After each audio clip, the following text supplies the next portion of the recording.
નમસ્તે વિદ્યાર્થી મિત્રો, માય સેલ્ફ ચોથાણી પ્રતીક. છેલ્લે એકાઉન્ટની અંદર આપણે પારિભાષિક શબ્દો જોઈએ છીએ.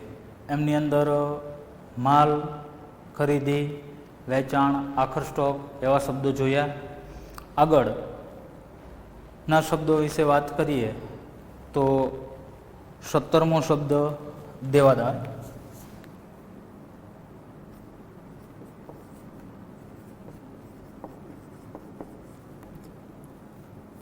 દેવાદાર એટલે કે લેણું. આ દેવાદાર અને લેણું આ બે શબ્દો આમ સમાનાર્થી છે. દેવાદારો આગળ એકાદ જગ્યાએ આપણે મિલકતોમાં આવ્યું હતું. દેવાદારો એટલે શું? તો કે ગ્રાહકો કે અન્ય વ્યક્તિઓ પાસેથી મળવા પાત્ર બાકી રકમને લેણું કહેવાય. તમારે જે રકમ મેળવવાની બાકી છે. ગ્રાહકોને આપણે ઉધાર માલનું વેચાણ કરેલું છે. આગળ વેચાણ શબ્દ આવ્યો તો રોકડેથી કે શાખ પર માલનું વેચાણ કરવામાં આવે તો ગ્રાહકોને તમે ઉધાર માલનું વેચાણ કરેલું છે શાખ પર. આવા વેચાણની રકમ તમને હજુ મળવાની બાકી હોય તો એવી રકમને શું કહેવાય? તો કે લેણું. આવી વ્યક્તિ જે છે એને કહેવાય દેવાદાર. એટલે આપણે અહીં લખીએ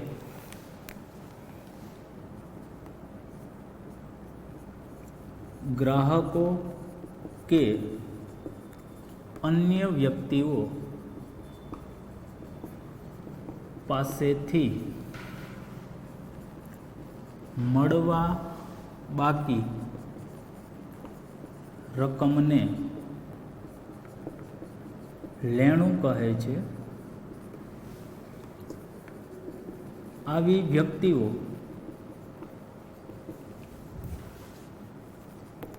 ધંધાના દેવાદાર. આવી વ્યક્તિઓને ધંધાના દેવાદાર કહેવાય. જે વ્યક્તિ પાસેથી રકમ મળવાની હજુ બાકી છે એવી રકમ આપણા માટે લેણું કહેવાય. અને એ વ્યક્તિ સામેવાળો વ્યક્તિ છે એ આપણા માટે શું કહેવાય? દેવાદાર. એ આપણને રકમ હજુ દેવાનો છે. કારણ કે આપણે એમની પાસેથી મળવા પાત્ર બાકી છે એટલે લેવાની છે. એટલે આપણું શું થયું? લેણું. એ વ્યક્તિ આપણને પૈસા આપવાનો છે એટલે એ આપણને દેવાનો છે. એટલે એ આપણો દેવાદાર. રકમ લેણી છે, લેવાની છે, મળવા પાત્ર બાકી છે એટલે એને શું કહેવાનું? લેણું. અને એવી વ્યક્તિને શું કહેવાય? તો કે દેવાદાર. યાદ શું રાખવાનું? તો કે મળવા પાત્ર બાકી રકમ, મળવાની બાકી રકમ. એવી જ રીતે આનો વિરુદ્ધાર્થી શબ્દ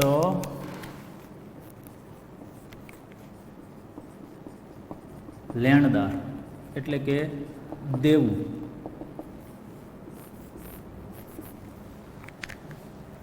આનાથી ઉલટું, વેપારી કે અન્ય વ્યક્તિને ચૂકવવા પાત્ર બાકી રકમને દેવું કહે છે. આવી વ્યક્તિને ધંધાનો લેણદાર કહેવાય. વેપારી કે અન્ય વ્યક્તિને ચૂકવવા પાત્ર બાકી રકમ એ આપણા માટે શું કહેવાય? તો કે દેવું. અને એવી વ્યક્તિ આપણા માટે શું કહેવાય? લેણદાર. કેવી રકમ? તો કે ચૂકવવા પાત્ર બાકી રકમ. તમારે આ બે શબ્દો યાદ રાખવા માટે શું યાદ રાખવાનું? તો કે એક તો દેવાદાર અને લેણદાર. આના સમાનાર્થી શબ્દો ક્યાં? તો કે દેવાદાર એટલે એનું વિરુદ્ધી લેણું અને લેણદાર એટલે દેવું. પાછું આમ નહીં કરતા, દેવાદાર એટલે દેવું, લેણદાર એટલે લેણું, એવું નહીં થાય. દેવાદાર એટલે શું છે? લેણું છે. લેણદાર એટલે શું છે? દેવું. આ લેણું અને દેવું. લેણું એટલે તો કે મળવા પાત્ર બાકી રકમ, અને દેવું એટલે ચૂકવવા પાત્ર બાકી રકમ. આટલું યાદ રાખો એટલે બે વ્યાખ્યા થઈ ગઈ. દેવાદાર એટલે શું? લેણું. લેણું એટલે મળવા પાત્ર બાકી રકમ, લેવાની બાકી રકમ, જેમની પાસેથી આપણે માગીએ છીએ પણ આપણને હજુ મળેલી નથી. લેણદાર એટલે તો કે દેવું, અને દેવું એટલે તો કે ચૂકવવા પાત્ર બાકી રકમ, આપણે ચૂકવવાની બાકી છે એવી રકમ. કોઈ પણ બે વ્યક્તિઓ વચ્ચે શાખ પર વ્યવહાર થાય એટલે કે ઉધાર, તો દેવાદાર લેણદારનો સંબંધ ઊભો થાય. દેવાદાર લેણદારનો સંબંધ કેવી રીતે ઊભો થાય? તો કે એક અહીંયા આપણે છીએ, સામે કોઈ વેપારી છે અથવા ગ્રાહક છે. તમે વસ્તુનું વેચાણ કરો છો તો સામેવાળી વ્યક્તિ શું કરશે? ખરીદી. હવે તો કે તમારે આ વ્યક્તિ પાસેથી રૂપિયા મળવાના બાકી છે. શાખ પર વ્યવહાર થયો એટલે મળવાના બાકી છે, એટલે તમારું શું થાય? લેણું. તો એ વ્યક્તિ તમારા માટે શું બને? દેવાદાર. આ વ્યક્તિનું જોવા જઈએ, આ વ્યક્તિ માટે, આ આપણા માટે વિચાર થયો. હવે આ વ્યક્તિ માટે જોવા જઈએ તો એના માટે શું થાય? તો કે એણે પૈસા કેવા બાકી છે? તો કે ચૂકવવાના બાકી છે. ચૂકવવાના બાકી છે એટલે એનું શું થયું? દેવું થયું. તો એ આપણે એના માટે શું બનીએ? લેણદાર બનીએ. આ કોના માટે વિચાર્યું? ગ્રાહક માટે. આપણે આપણા માટે ગ્રાહક છે એ દેવાદાર છે, ને દેવાદાર માટે આપણે શું છીએ? લેણદાર. એટલે દેવાદાર લેણદારનો સંબંધ ઊભો થાય ક્યારે? તો કે ઉધાર ખરીદ વેચાણ કરવામાં આવે ત્યારે. એટલે દેવાદાર અને લેણદાર યાદ રાખવા માટે આ બે શબ્દો આવી રીતે યાદ રાખી શકાય. દેવાદારો એટલે લેણું, લેણું એટલે મળવાની બાકી રકમ, અને લેણદાર એટલે દેવું, ચૂકવવાની બાકી રકમ. ત્યાર પછી આગળ શબ્દોની અંદર જોઈએ.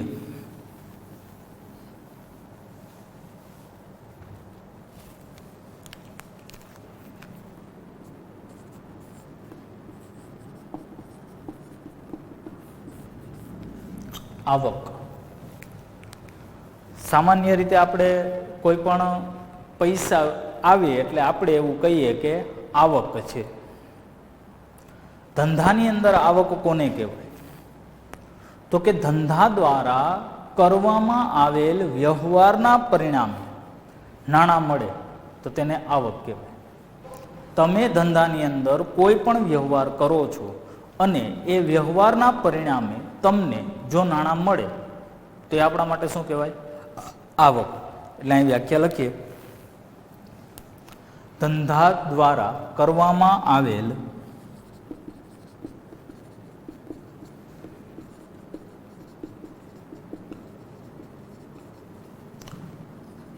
વ્યવહારના પરિણામે નાણાં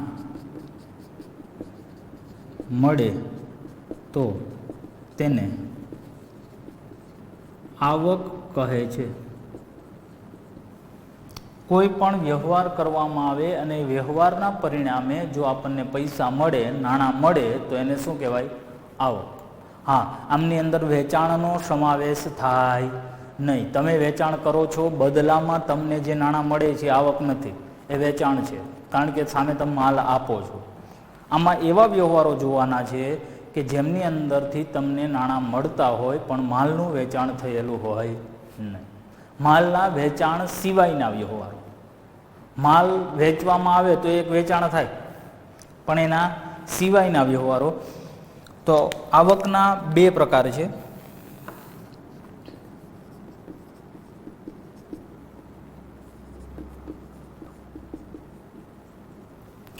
એમની અંદર જોવા જઈએ તો પહેલો પ્રકાર છે મૂડી આવક અને બીજો પ્રકાર છે મહેસૂલી આવક. આ બે પ્રકાર, મૂડી આવક અને મહેસૂલી આવક. તો હવે એમની અંદર આપણે પહેલો શબ્દ જોઈએ, મૂડી આવક.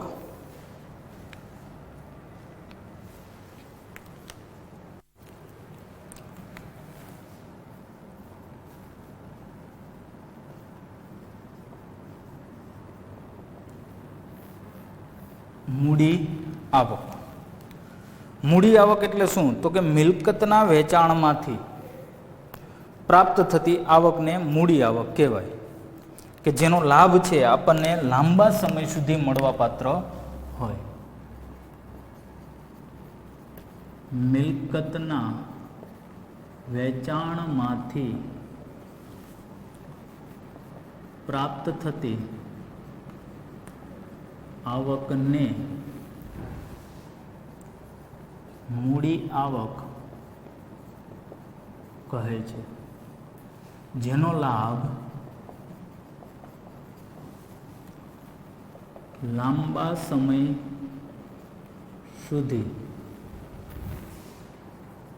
મળવા પાત્ર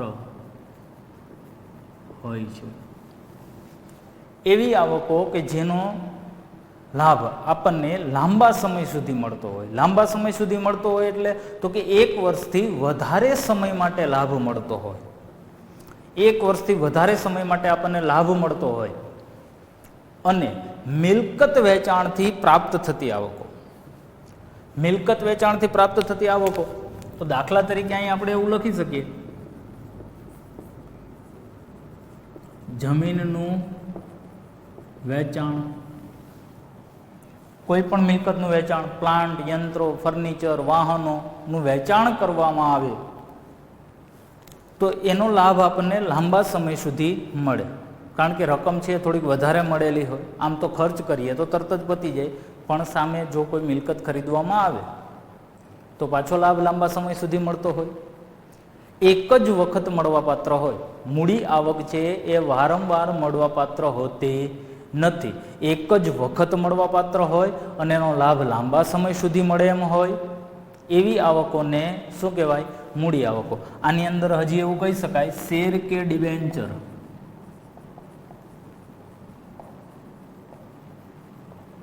બહાર પાડવા,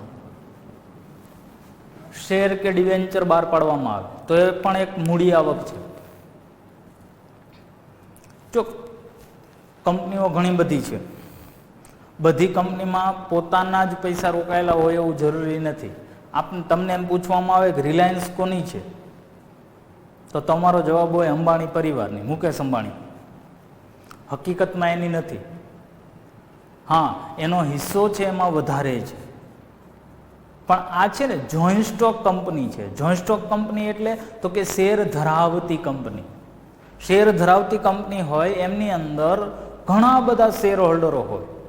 શેર હોલ્ડર એટલે તો કે જેમણે શેર ખરીદેલા છે એવી વ્યક્તિ. જે વ્યક્તિએ શેર ખરીદા છે એ વ્યક્તિ કંપનીનો શેર હોલ્ડર ગણાય. શેર હોલ્ડર છે એ કંપનીના સહમાલિકો છે. શેર હોલ્ડરો છે ને એ કંપનીના સહમાલિકો છે, એટલે એ માલિક જ ગણાય. પણ કેટલો? તો કે એને શેરની સંખ્યા પૂરતો મર્યાદિત. આખી રિલાયન્સ મારી ના કહેવાય. હું એમ કહું મારી પાસે રિલાયન્સના શેર છે તો રિલાયન્સ આખી મારી ના ગણાય. મારી પાસે જેટલા શેર છે ને એટલા પૂરતો હું માલિક ગણાવું. તો આવી રીતે તમે તમારી કંપનીના શેર કે ડિબેન્ચર બહાર પાડો છો તો એના કારણે તમને પૈસા મળશે. કારણ કે સામેવાળી વ્યક્તિઓ છે એ શેર ખરીદશે. શેર ખરીદશે એટલે તમને શું થશે? આવક થશે, પૈસા મળશે. તમે તમારી મિલકતનું વેચાણ કરો છો એવી જ રીતે શેરનું વેચાણ થાય, ડિબેન્ચરનું વેચાણ થાય. ડિબેન્ચર છે ઉછીની લીધેલી રકમ છે. તમે જાહેર જનતા પાસેથી ડિબેન્ચર બહાર પાડી અને ઉછીના નાણાં મેળવો છો તો એ તમને આવક થવાની છે. પણ આ આવક છે ને એનો લાભ લાંબા સમય સુધી મળવા પાત્ર છે અને એક જ વખત મળવાની હોય એવી આવકોને શું કહેવાય? મૂડી આવક. આનાથી ઉલટું બીજો પ્રકાર, આવકનો બીજો પ્રકાર શું? તો કે મહેસૂલી આવક. તો મહેસૂલી આવક શું હોય?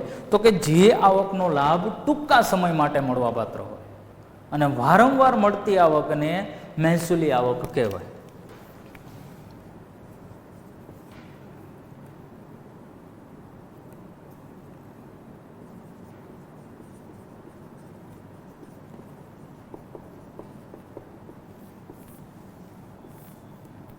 મહેસૂલી આવક વ્યાખ્યા લખીએ. જે આવકનો લાભ ટૂંકા સમય માટે હોય અને વારંવાર મળતી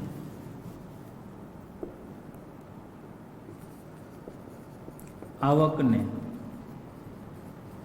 મહેસૂલી આવક કહે છે. જે આવકનો લાભ છે એ ટૂંકા સમય માટે મળતો હોય અને વારંવાર મળતી આવકને કેવી આવક કહેવાય? તો મહેસૂલી આવક કહેવાય. દાખલા તરીકે વારંવાર કઈ આવક મળે?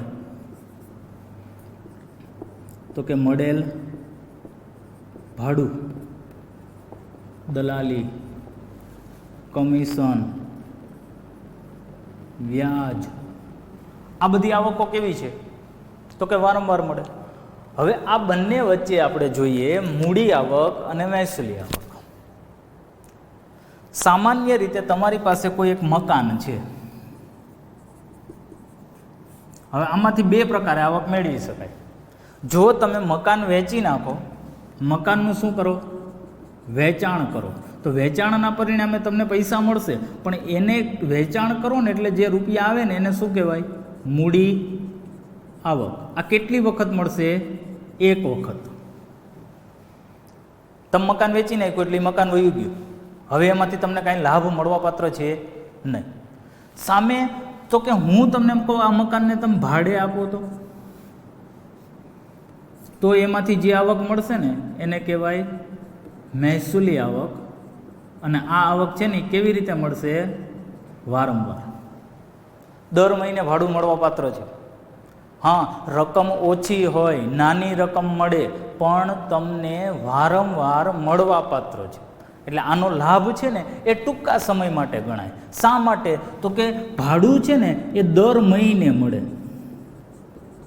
તો એક વખત ભાડું તમને મળ્યું, એનો લાભ એક મહિના પૂરતો જ સીમિત છે. નવો માસ ચાલુ થશે, નવો મહિનો ચાલુ થશે એટલે નવું ભાડું મળશે. પણ જો તમે મકાનને એકવાર વેચી નાખ્યું તો એ આપણું મકાન હવે કહેવાય નહીં, એટલે પાછું કઈ બીજી વખત એને વેચાય નહીં. એક વખત વેચાણ થઈ ગયું એટલે આપણા માટે કેવી આવક થઈ ગઈ? મૂડી આવક. પણ તમે એને ભાડે આપો ને તો આવક વારંવાર મળે, ને વારંવાર મળે એટલે આપણી આવક ચાલુ જ રહેશે, એટલે એને કહેવાય મહેસૂલી આવક. આ મૂડી આવક અને મહેસૂલી આવકની અંદર બે તફાવત તમે યાદ રાખી શકો. આ લાભ છે એ લાંબા સમય સુધી મળે મૂડી આવકમાં, મહેસૂલી આવકનો લાભ ટૂંકા સમય માટે મળતો હોય છે. મૂડી આવક છે એક જ વખત મળે, જ્યારે મહેસૂલી આવક છે વારંવાર મળે. મૂડી આવક છે મિલકતના વેચાણમાંથી પ્રાપ્ત થાય, જ્યારે મહેસૂલી આવકો છે એ નાના નાના કામમાંથી મળે. મળેલ ભાડું, તમે કોઈ મિલકતને ભાડે આપો છો તો ભાડું મળશે. દલાલી, તમે કોઈ પણ વસ્તુની દલાલી કરો છો, દલાલ તરીકે કામ કરો છો તો દલાલી વારંવાર તમને મળવાપાત્ર છે. કમિશન એજન્ટ તરીકે તમે જો કાર્ય કરતા હોય, કોઈ પણ વસ્તુનું વેચાણ કરતા હોય તો કમિશન તમને વારંવાર મળવાપાત્ર છે. વ્યાજ, તમે કોઈ રકમ છે એ વ્યાજે આપેલી છે, કોઈને લોન સ્વરૂપે આપેલા છે નાણાં, તો એનું વ્યાજ પણ તમને દર મહિને મળવાપાત્ર છે. અથવા તો બેંકની અંદર પૈસા મૂકેલા છે તો દર 3 મહિને, દર 6 મહિને કે વર્ષે તમને વ્યાજ મળવાપાત્ર છે. તો આવી જે વારંવાર મળતી આવકો છે એને શું કહેવાય? મહેસૂલી આવકો. અને એક જ વખત મળે એને શું કહેવાય? તો કે મૂડી આવક. ચાલો આ આવકના બે પ્રકાર થયા, આવક અને આવકના બે પ્રકાર. હવે આવી જ રીતે આપણે આગળ જોઈએ 22મો શબ્દ ખર્ચ.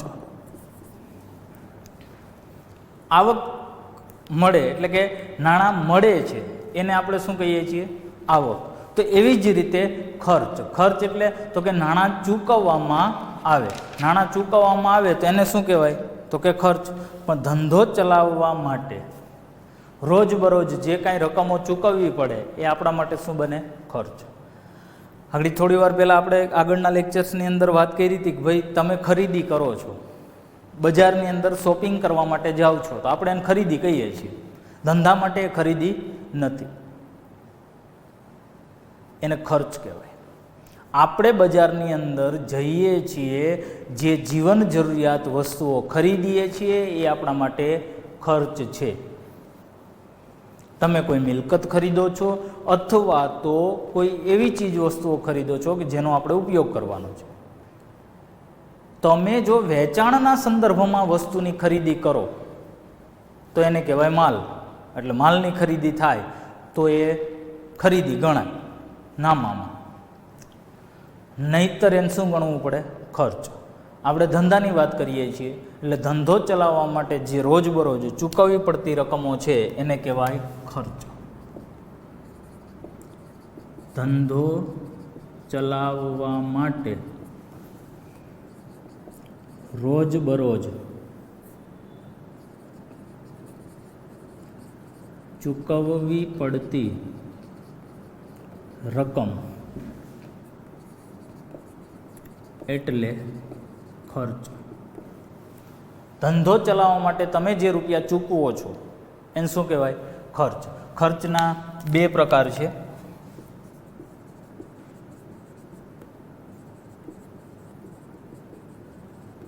જેવી રીતે આવકના બે પ્રકાર છે એવી જ રીતે ખર્ચના બે પ્રકાર, મૂડી ખર્ચ અને મહેસૂલી ખર્ચ. ધંધો ચલાવવા માટે જે કાંઈ ખર્ચાઓ કરીએ છીએ એમાંથી બે ખર્ચ, મૂડી ખર્ચ અને મહેસૂલી ખર્ચ. જેવી રીતે મૂડી આવક અને મહેસૂલી આવકની વ્યાખ્યાઓ આપણે જોઈ એવી જ રીતે મૂડી ખર્ચ અને મહેસૂલી ખર્ચ. તેમની અંદર સૌપ્રથમ પહેલાં આપણે જોઈએ મૂડી ખર્ચ. મૂડી ખર્ચ એટલે શું? તો કે જે ખર્ચનો લાભ લાંબા સમય સુધી મળતો હોય અને ખર્ચ કરવાના પરિણામે મિલકત પ્રાપ્ત થતી હોય. આના કરતાં ઉલટું, મૂડી આવકમાં શું હતું? તો કે મિલકતના વહેંચાણમાંથી પ્રાપ્ત થતી આવક, અને જેનો લાભ છે કેવા સમય સુધી મળે? લાંબા સમય સુધી. અહીંયા એવું થશે, લાભ લાંબા સમય સુધી મળે અને મિલકતના વહેંચાણમાંથી પ્રાપ્ત થતી આવકને ખર્ચ, આવકને મૂડી આવક કહેવાય. પણ જો ખર્ચ કરવો હોય તો મિલકત પ્રાપ્ત થાય એટલે કે મિલકતની ખરીદી કરવામાં આવે. એટલે અહીંયા વ્યાખ્યા લખીએ, જે ખર્ચનો લાભ લાંબા સમય સુધી મળતો હોય અને ખર્ચ કરવાના પરિણામે મિલકત પ્રાપ્ત થતી હોય તેને મૂડી ખર્ચ કહે છે.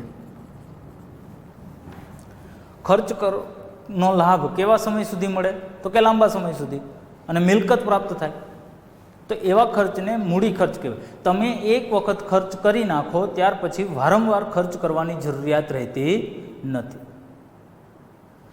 દાખલા તરીકે તો કે મિલકત પ્રાપ્ત થતી હોય એટલે કે હું અહીં એવું લખી શકું, મકાનની ખરીદી, વાહનોની ખરીદી. આ એક વખત ખર્ચ કરવાથી લાભ કેવા સમય સુધી મળશે? તો કે લાંબા સમય સુધી.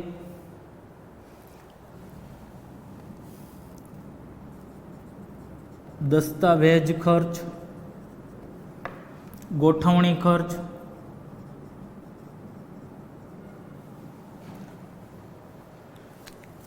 મકાન ખરીદું તો મકાનનો લાભ આપણને કેવા સમય સુધી મળશે? લાંબા સમય સુધી. એકવાર ખરીદી લીધું પછી આપણું છે, કાયમી માટે આપણે એનો ઉપયોગ કરવાના છીએ. એની સાથે સાથે તો કે દસ્તાવેજ ખર્ચ, મકાન ખરીદીએ તો દસ્તાવેજ કરવો પડે. પણ દસ્તાવેજ કેટલી વખત કરવાનો? તો કે એક વખત. આપણા નામે મકાન થઈ ગયું પછી એનો ખર્ચ વારંવાર કરવાની જરૂરિયાત છે નહીં. એક વખત આપણે એના કાગળિયા ડોક્યુમેન્ટ્સ બધાય તૈયાર કરવા પડે. તો ડોક્યુમેન્ટ્સ તૈયાર કરીએ અને આપણા નામ ઉપર જે મકાન થાય એના માટે જે ખર્ચ કરીએ એને શું કહેવાય? દસ્તાવેજ ખર્ચ.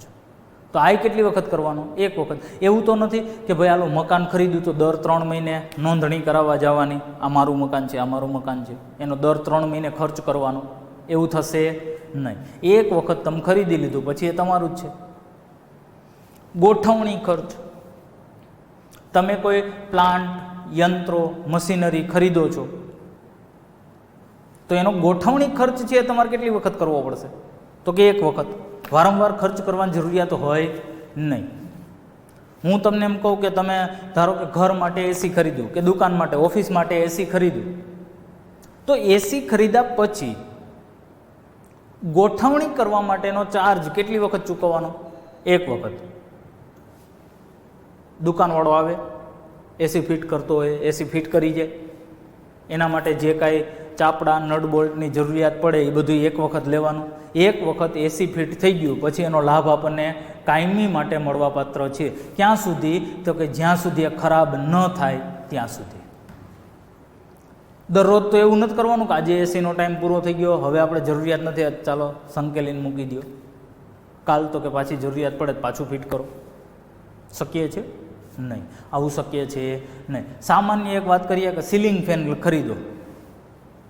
સીલિંગ ફેનની ખરીદી કર્યા પછી એને લગાવવા માટેનો, ગોઠવણી કરવા માટેનો ખર્ચ કેટલી વખત થાય? એક જ વખત થાય.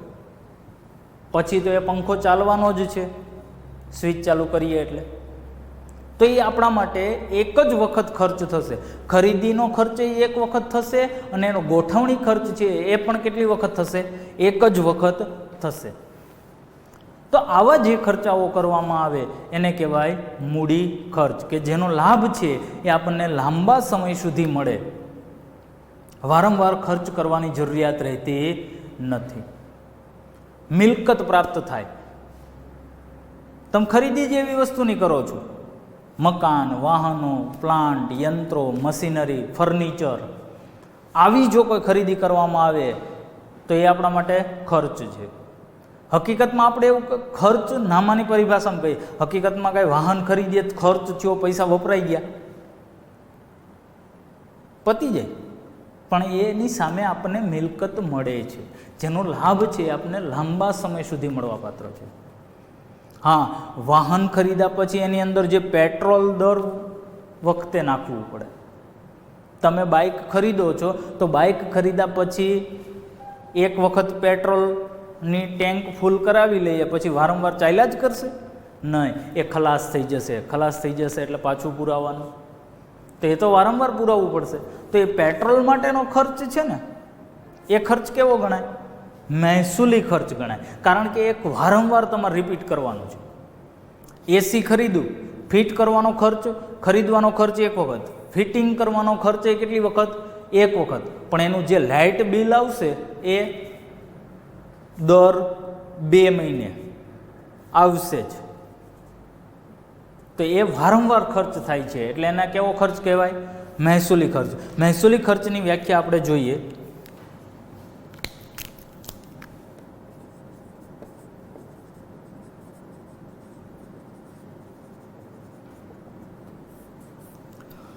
મહેસૂલી ખર્ચ. તો મહેસૂલી ખર્ચની વ્યાખ્યા જોઈએ તો કે જે ખર્ચનો લાભ ટૂંકા સમય માટે મળતો હોય અને વારંવાર કરવા પડતા ખર્ચને. મહેસૂલી આવકમાં શું હતું? તો કે લાભ ટૂંકા સમય માટે મળે અને વારંવાર મળતી આવક. એવી જ રીતે જે ખર્ચનો લાભ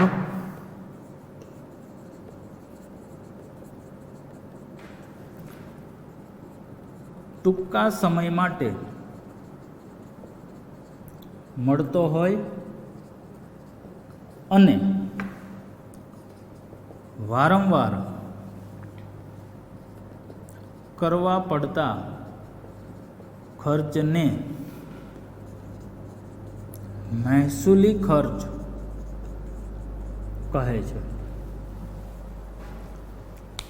એક વખત ખર્ચ કરવાના પરિણામે આપણને જો લાભ લાંબા સમય માટે મળે તો એ મૂડી ખર્ચ છે, પણ એક વખત ખર્ચ કરીએ ને ટૂંકા સમય માટે જ લાભ મળે તો એને કેવો કહેવાય? મહેસૂલી. દાખલા તરીકે પગાર. તમે કોઈ કર્મચારીને નોકરી પર રાખો છો તો એને પગાર ચૂકવવાનો તમારે. ક્યારે ચૂકવવાનો? તો કે દર મહિને. એક માસનું વેતન તમે ચૂકવી દીધું એટલે એક મહિનાનો લાભ મળવાપાત્ર. પાછો પગાર ચૂકવવાનો. દર મહિને પગાર ચૂકવવો પડશે એટલે વર્ષમાં 12 વખત તમારે પગાર ચૂકવવો પડશે. વીજળી ખર્ચ. દર 2 મહિને લાઇટ બિલ આવે. વીજળી બિલ દર 2 મહિને આવે તો 2 મહિને 2 મહિને તમારે ખર્ચ કરતો રહેવો પડશે. ટેલિફોન ખર્ચ.